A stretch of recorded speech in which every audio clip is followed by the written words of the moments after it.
नमस्कार सखींनो, sunshine food चॅनलमध्ये तुम्हा सर्वांचं मनापासून स्वागत आहे।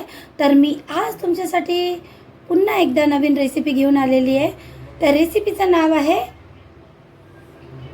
ओल्या नारळाची आणि शेंगदाण्याची चटणी।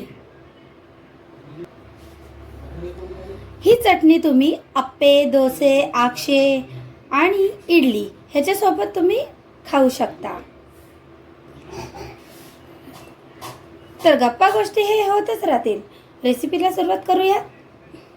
चटणी बनवण्यासाठी लागणारे साहित्य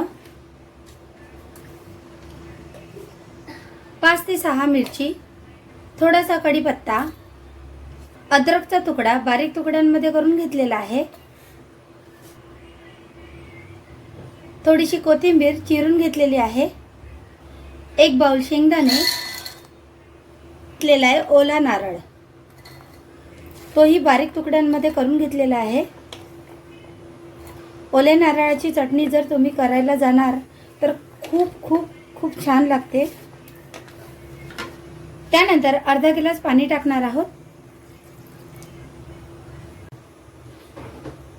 त्यानंतर चवीनुसार मीठ टाकणार आहोत।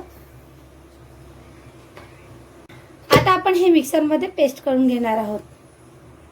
आपली चटणी तयार आहे। मस्त अशी जाडसर बनवलेली आहे। तुम्ही बघू शकता सर्व मटेरियल टाकलेलं होतं पहिलेच मी। आता तुम्हाला काही टाकायची गरज नाहीये, तुम्ही अशीच डायरेक्ट टेस्ट करू शकता।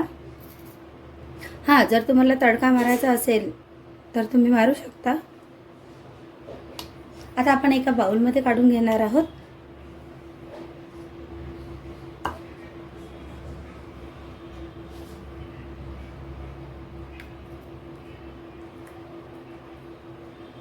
सगळ्यांना आजची माझी रेसिपी तुम्हाला कशी वाटली नक्की कमेंट करून सांगा। मी तुमच्या कमेंटची आतुरतेने वाट बघत असते आणि जे लोक माझे व्हिडिओ बघतात त्यांना मनापासून धन्यवाद।